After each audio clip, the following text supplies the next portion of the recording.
Hello students, स्वागत है आपका रामेंद्र सर मैथ क्लासेस में। आज का टॉपिक है डिफरेंशिएबिलिटी। इससे लास्ट लेक्चर में हम लोगों ने कॉन्टिन्यूटी के बारे में पढ़ा था, उससे रिलेटेड उसकी प्रॉब्लम को हमने सॉल्व किया था। अब हम डिफरेंशिएबिलिटी के बारे में पढ़ते हैं। देखिए, डिफरेंशिएबिलिटी में हम कुछ चीज़ें पढ़ते हैं। सबसे पहला है इसमें राइट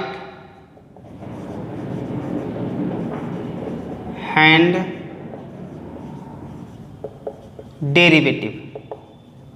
ठीक है बेटा, राइट हैंड डेरिवेटिव क्या होता है? Right hand derivative of a function F x at a point x equal to a is denoted as right hand derivative and defined as। ठीक है, हमें कोई एक फंक्शन एफ एक्स पे अगर हम किसी फंक्शन का राइट हैंड डेरिवेटिव निकालें, उसको हम आर एफ डैश से रिप्रेजेंट करते हैं और इसे डिफाइंड करते हैं R F dash A equal to limit H tends to 0 F A plus H minus F A upon H. ये होता है हमारा राइट हैंड डेरिवेटिव। इसी तरह से हम लोग अगर लेफ्ट हैंड डेरिवेटिव की बात करें, लेफ्ट हैंड डेरिवेटिव उसे भी हम क्या है, लेफ्ट हैंड डेरिवेटिव को हम रिप्रेजेंट करते, it is denoted as left hand derivative of a पे निकाल रहे हैं, सेम यही पॉइंट है हमारे पास, एंड डिफाइंड एज। और इसे हम डिफाइन करते हैं left hand derivative of A equal to limit H tends to 0 F A minus H minus F of A upon minus H. हम इस जो लेफ्ट हैंड डेरिवेटिव है उसे एफ डैश ए से रिप्रेजेंट करते हैं और इसे define F A minus H minus F A से डिफाइन करते हैं। ठीक है, दोनों आपको समझ में आ गए होंगे। अब जो डिफरेंशिएबिलिटी की कंडीशन होती है वो क्या होती है, वो आपको हम लोग बताते हैं। अगर कोई फंक्शन हमें दिया गया है वो कब डिफरेंशिएबल होगा। ठीक है, differentiability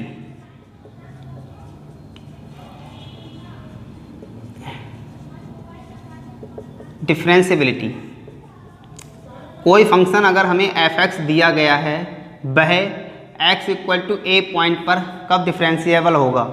if right hand derivative of A equal to left hand derivative of a. अगर लेफ्ट हैंड डेरिवेटिव और राइट हैंड डेरिवेटिव दोनों बराबर हैं तो जो फंक्शन दिया गया है वो डिफरेंशिएबल है। ठीक है, अगर R F dash a not equal to L F dash a, अगर ये दोनों बराबर नहीं हैं तो क्या हो जाएगा? नॉट डिफरेंशिएबल या नॉट डिफरेंशिएबिलिटी हो जाएगा। ठीक है,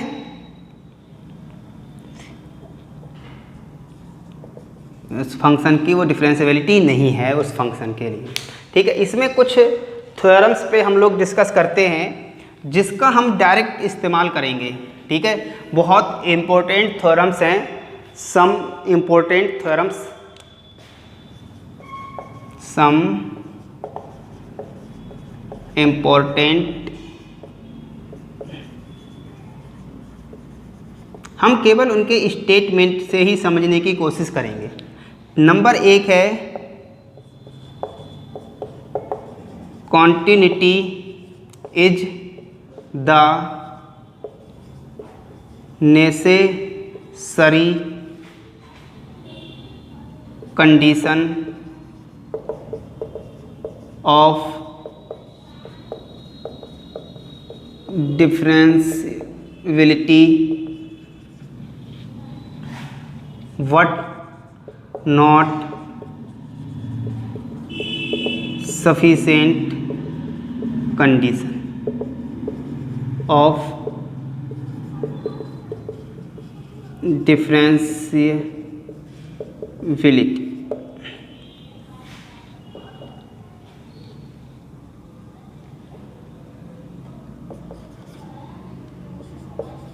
ठीक है, इस थ्योरम में ये बताया गया है कि continuity is the necessary condition of differentiability what not sufficient condition.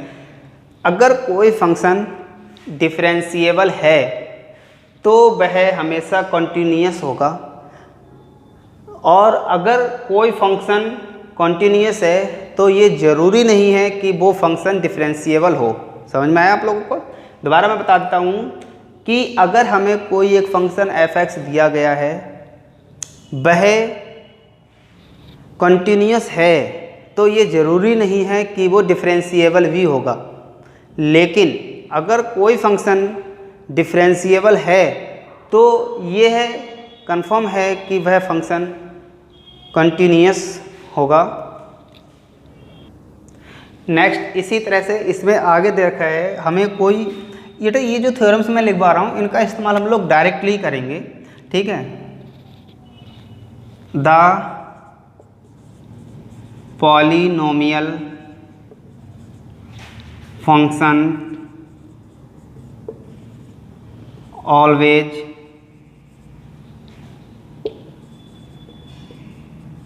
Differentiable. ठीक है बेटा, जो पॉलिनोमियल फंक्शन क्या होते हैं, जो x के रूप में कोई इक्वेशन दे रखी हो, x³ plus x² plus 2x minus 1, इस टाइप के कोई भी अगर आपको फंक्शन दिए गए हैं वह भी हमेशा क्या होंगे, डिफरेंशिएबल होंगे। नंबर 3 है the constant function also always difference. जो फंक्शन हमें कांस्टेंट दे रखा है, जैसे f(x) = 5 दे रखा है या कुछ और भी वैल्यू दे रखी है, वह भी हमेशा डिफरेंशिएबल होंगे। नंबर 4 है sin x, cos x, tan x etc. Also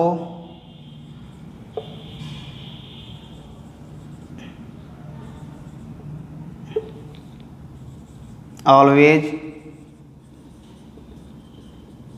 differentiable.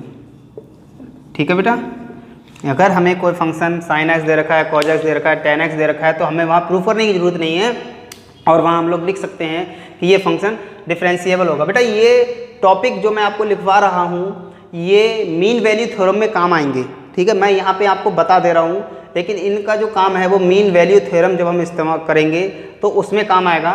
Next हमारे पास अगला है एक्सपोनेंशियल फंक्शंस।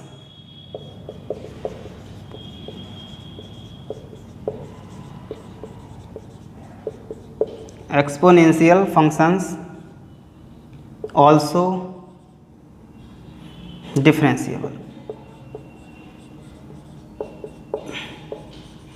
जो एक्सपोनेंशियल फंक्शन होते हैं वह भी हमेशा डिफरेंशिएबल होते हैं। एक्सपोनेंशियल फंक्शन कौन से होते हैं? जो ई की पावर में होते हैं। बेटा जो ई की पावर में जो फंक्शन होते हैं वह भी हमेशा डिफरेंशिएबल होते हैं। नेक्स्ट है बेटा इसमें नंबर 6 लॉगरिथमिक फंक्शन और ऑल्सो ऑलवेज डिफरेंशिएबल। ठीक है बेटा, देखिए मैं थोड़ा लिख भी सकता था कि function is continuous and differentiable always, continuous and differentiable always, क्योंकि मैंने आपको एक पहले ही कंडीशन लिख दी थी कि डिफरेंशिएबिलिटी यानी कि कोई फंक्शन अगर डिफरेंशिएबल है तो वो कॉन्टिन्यूस तो होगा ही होगा। ठीक है, हम कॉन्टिन्यूस तो ही चेक करनी है, क्योंकि ये डिफरेंशिएबल होगा ही होगा कब, जब अगर फंक्शन डिफरेंशिएबल है तो। हम इसमें एक टॉपिक चाहते और बढ़ा सकते थे, इसमें ये लिख सकते थे डिफरेंशिएबल और continuous and differentiable, continuous and differentiable, लेकिन मैंने यहाँ पे इसलिए नहीं लिखा है क्योंकि फंक्शन अगर डिफरेंशिएबल है तो वो कॉन्टिन्यूस होगा ही होगा। ठीक है, लेकिन ये चीज़ें मैंने लिखा है ऑलवेज ऑलवेज, यहाँ पे क्या होगा, हमेशा रियल वैल्यू पे काम करेंगे, ये रियल वैल्यू पे काम करेंगे, ना कि इमेजिनरी, है ना। ये सारे काम जो होगा वो किस पे होगा, रियल वैल्यू पे। ठीक है, ये जो हमने आपको 6 थ्योरम्स लिखवाई हैं, इनको आपको बहुत मेहनत से देखना पड़ेगा, और हम इनका जब रियल मीन वैल्यू थ्योरम्स को जब हम इस्तेमाल करेंगे तो डायरेक्टली इस्तेमाल कर देंगे हम लोग, वहाँ उन्हें सॉल्व करने की ज़रूरत नहीं पड़ेगी। अगर हम इनको सॉल्व करेंगे तो हमारा जो क्वेश्चन है वो बहुत लंबा हो जाएगा। अब इसमें हम लोग क्या है, पहले डिफरेंशिएबिलिटी के लिए कुछ प्रॉब्लम्स को हल करते हैं कि डिफरेंशिएबिलिटी को कैसे हम शो करते हैं, कैसे कोई फंक्शन दिया गया है, क्या वो डिफरेंशिएबल है या नहीं है। ठीक है, हमने कोई एक क्वेश्चन ले लिया है, देखते हैं। क्वेश्चन दे रखा है, discuss the continuity and differentiability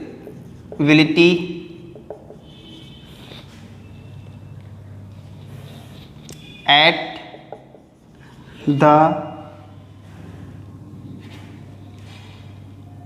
x equal to at the fx equal to x square plus 7x plus 7, x square plus 7x plus 7 at the point x equal to 5। देखिए बेटा, हमें कोई एक फंक्शन दिया गया है, हमें इसे डिफरेंशिएबल प्रूफ करना है।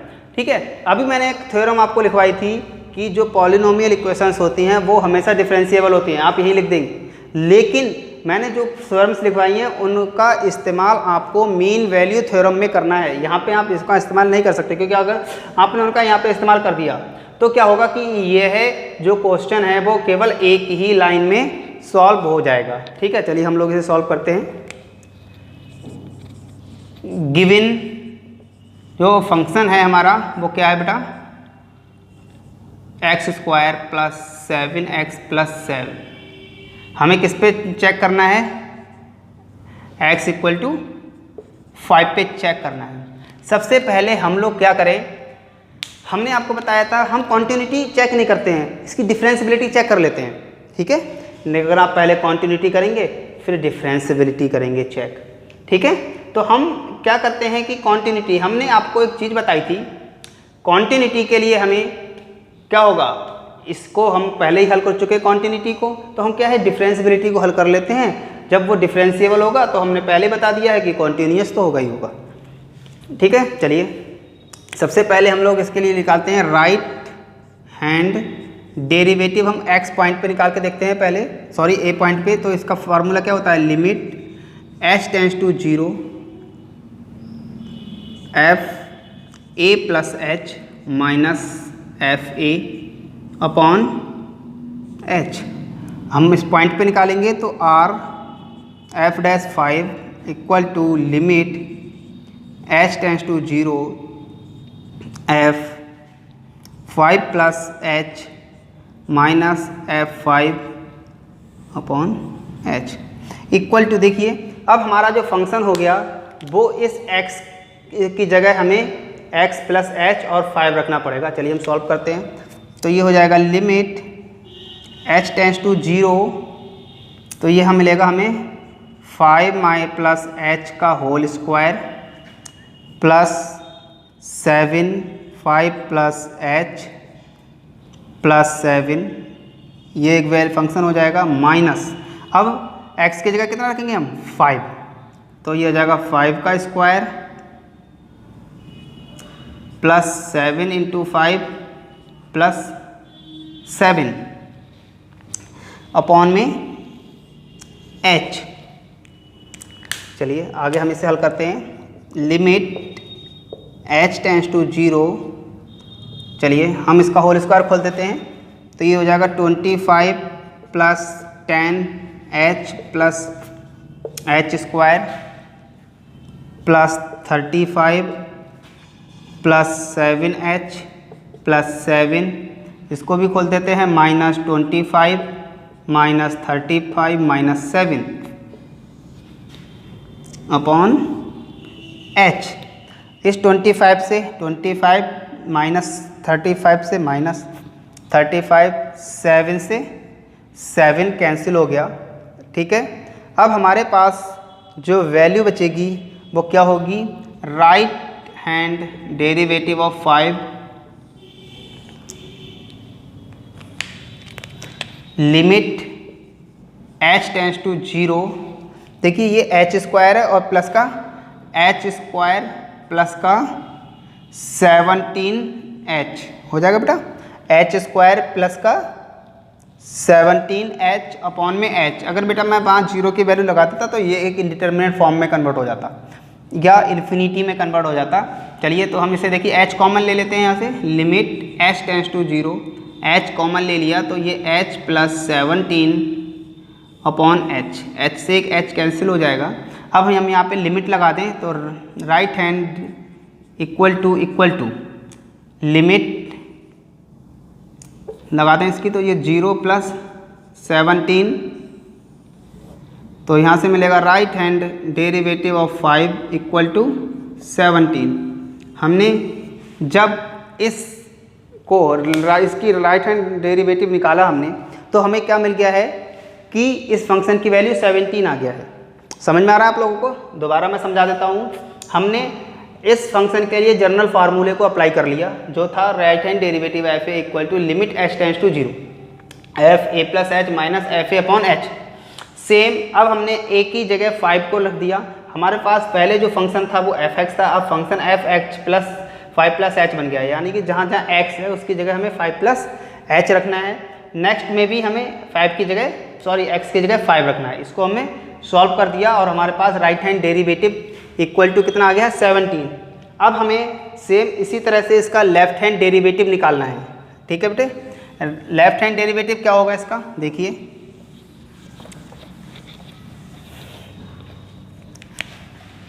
लेफ्ट हैंड डेरिवेटिव a पे पहले हम डिफाइन कर रहे हैं, तो मिलेगा limit h tends to 0 F A minus H minus F A upon minus का h।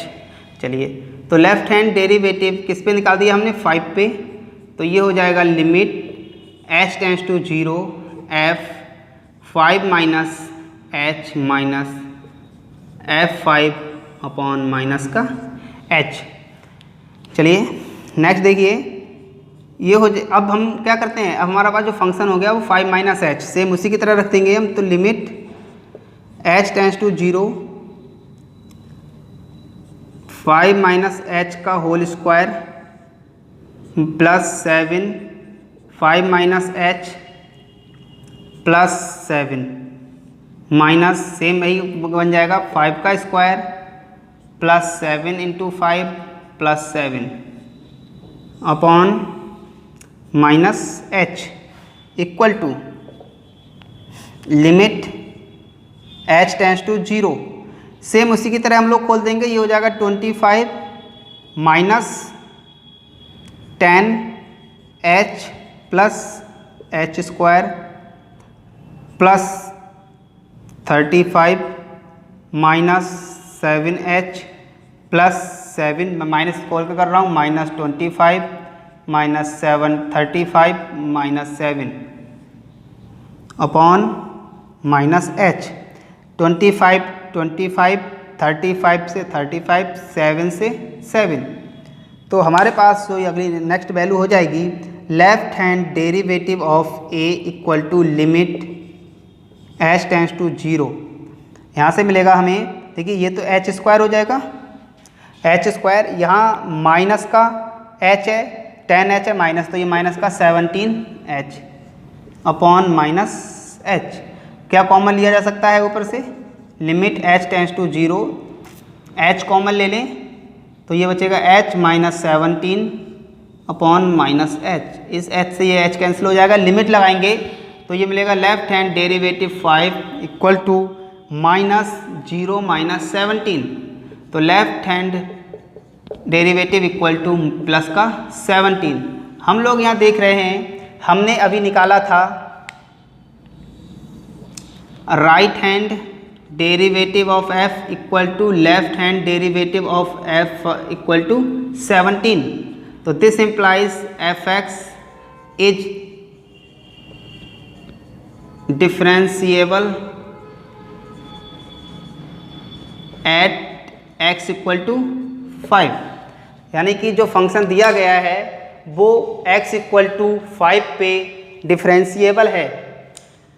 अब हमने इसमें पूछा गया है कंटिन्यूटी, तो कंटिन्यूटी के बारे में अगर हम आपको बताएं, हमने अभी एक थ्योरम पढ़ी थी, उस थ्योरम के अकॉर्डिंग इस फंक्शन में हम लोग लिख सकते हैं directly continuity at x equal से b। हम ठीक है, चलिए इसे मैं रफ करके आगे लिखता हूँ।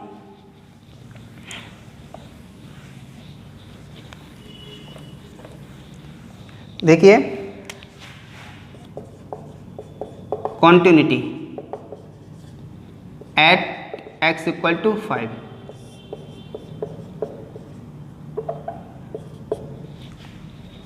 we now that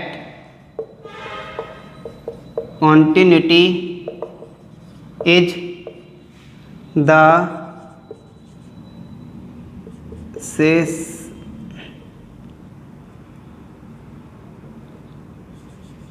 necessary condition of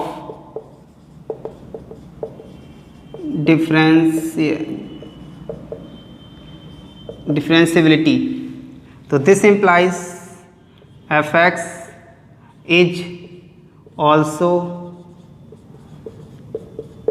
continuous at x equal to 5। ठीक है बेटा, समझ में आ गया होगा आपको कि हमने पढ़ा था कि कॉन्टिन्यूटी जो है नेसेसरी कंडीशन है डिफरेंशिएबिलिटी की, तो ये जो फंक्शन दिया गया है वो कॉन्टिन्यूस भी होगा। ठीक है स्टूडेंट्स, आपको ये जो बताया गया है आज आपको समझ में आ गया होगा, बाकी हम नेक्स्ट लेक्चर में पढ़ते हैं। Thank you students.